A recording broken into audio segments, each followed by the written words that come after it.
Hey guys, what's going on? James here, and in this video today, we're going to be reviewing day number 9 of training camp practice for the Tampa Bay Buccaneers. If you guys are new, go ahead and subscribe. That would be greatly appreciated. And if you guys still are enjoying these training camp review videos, go ahead and hit the like button. Now, I did have tickets to go to this training camp, but the rain, it's just been absolutely downpouring here all day today in Florida, so I didn't even make it onto the bridge before I saw that there were going to be no fans at practice and it was going to be inside. So I didn't get to go to this practice, but we did get information from Pewter Report, Greg Allman, and Buccaneers.com. Links to all their stuff will be down in the comment section down below. I believe today, I know it's Tom Brady's birthday, but I believe it is also Ronald Jones' birthday today as well. So happy birthday to both those guys, as well as any other Buccaneers birthdays I may have missed, and any of your guys' birthdays as well. If you're watching this video and it's your birthday, hey, happy birthday. But here are the players that were out of practice today. All the guys that were on the PUP list: Justin Watson, Cam Brate, John Franklin, they are still out. Chris Wilcox is still not practicing. Lavonte David had a maintenance rest day. Bruce Arians said after practice that, yeah, Lavonte David at this point in his career, he doesn't really need to practice that much. Cam Gill is still out. Cyril Grayson was out today. Tom Brady was out because it is his birthday. Rob Gronkowski had presumably a vet day, and then Robert Hainsey was out today as well. But with that being said, let's go ahead and get into some of these notes. Ross Cockrell still had yet again another decent day. He had a pass breakup during practice, still continuing to make plays, still solidifying himself as a fourth cornerback. Honestly, at this point, will Ross Cockrell maybe, dig in a little bit to some starting cornerback snaps? We'll have to wait and see. It's a very interesting situation. Bruce Arians kind of talked about Cockrell playing safety a little bit more, might open up another roster spot there in that cornerback room. So maybe some of those guys battling for that fifth cornerback spot, maybe they'll end up keeping two of them. I don't know. And maybe that'll be at the cost of, say, a fourth safety position if Ross Cockrell is going to play safety a little bit more. So who knows? It's going to be a very interesting situation with those last couple of secondary spots. We'll just have to wait and see.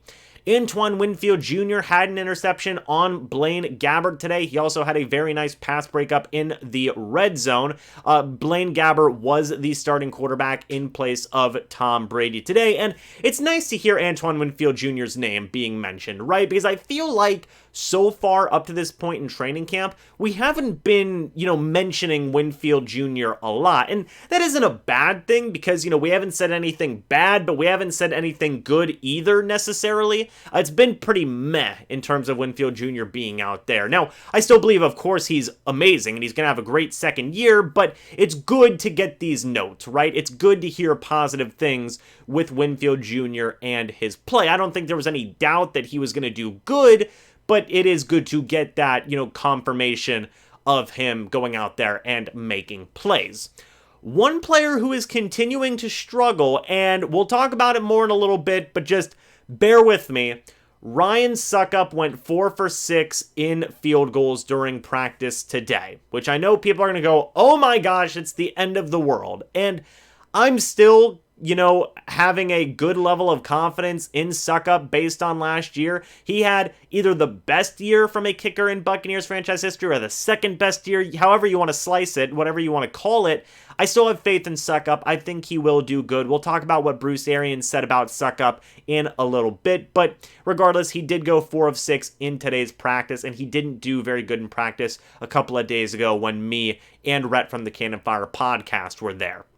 Another guy who might have had, honestly, a missed opportunity here was Nate Brooks. He dropped a wide-open pick 6 on Kyle Trask today. Now, Trask would recover and lead the team to a field goal on the next drive, but, he's still learning. He's a rookie quarterback. I'm not worried about Kyle Trask, guys, and I don't think you guys should be either. He's still got all the time in the world. I'll say that time and time again.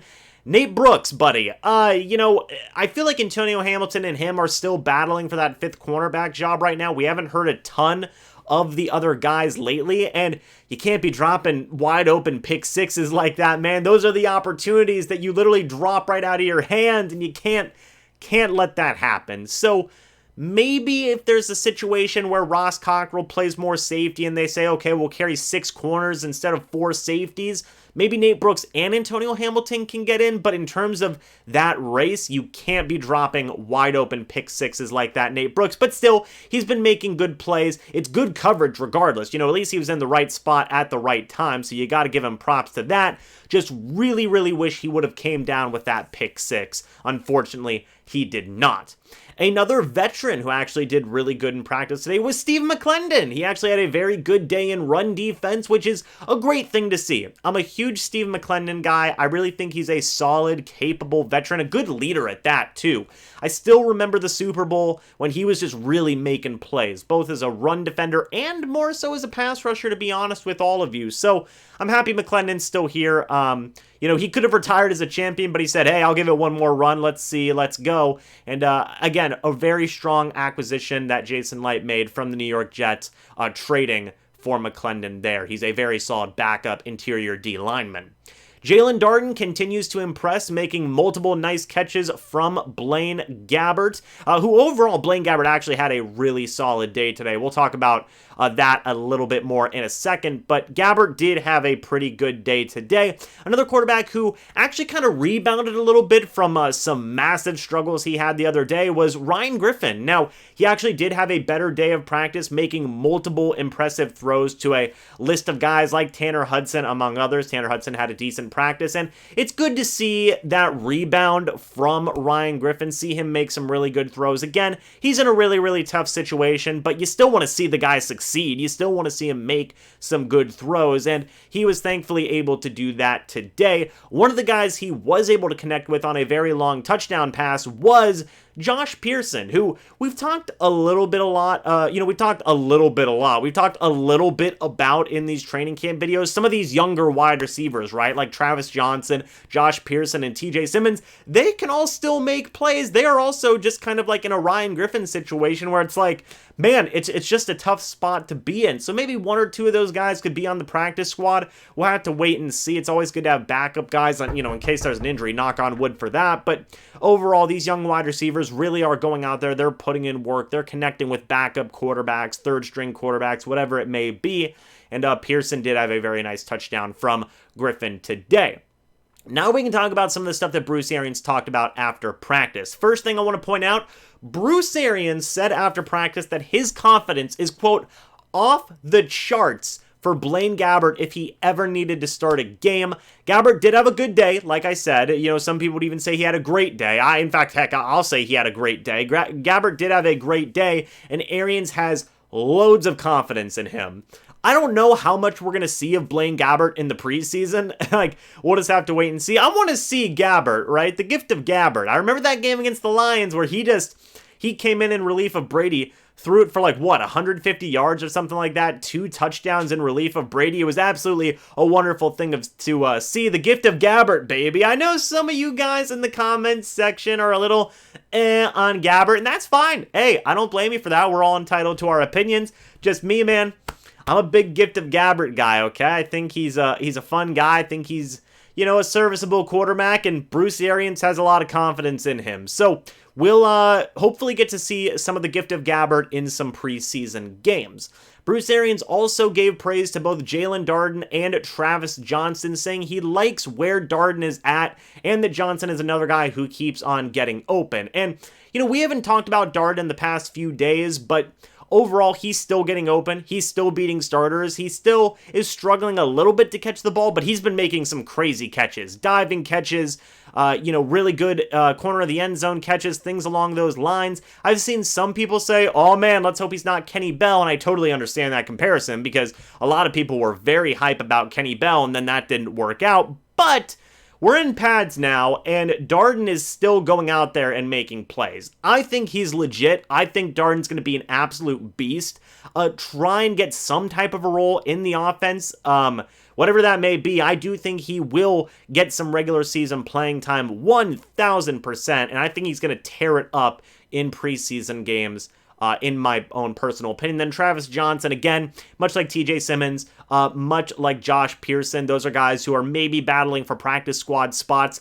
They're also auditioning for 31 other teams and their roster spots as well, so we'll have to wait and see. But like, the Buccaneers the past few years have really been like a factory for wide receivers. I mean, undrafted guys, late drafted guys, middle round drafted guys, late or early round drafted guys, like you name it. The Buccaneers are producing good wide receiver talent at every single level, and that's a pretty darn good thing to see. Finally, guys, the last thing that Bruce Arians had talked about was Ryan Succop, where he said that Succop has been up and down throughout training camp so far, but they will get it ironed out. And again, I'm not worried about it. Bruce Arians doesn't seem to be worried about it either. Now, you know, maybe let's have a wait-and-see mentality with this, but I don't think that you should just lose confidence in Ryan Succop. I still think he's a very good kicker. You know, maybe he's just having some rough days. We'll have to wait and see how that goes. But, you know, man, that last year from him was so stinking good that I'm willing to give him more time to iron things out and correct some of the problems that he needs to correct in terms of his kicking game. But guys, that's gonna be it for this video. What do you think about everything that I talked about? Let me know down in the comments section down below. That'd be greatly, greatly appreciated. Thank you guys so much for watching this video. Hope you all enjoyed. Now we'll see you all in the next video or the next live stream. But until then, and as always, guys, goodbye for now, and go Bucs.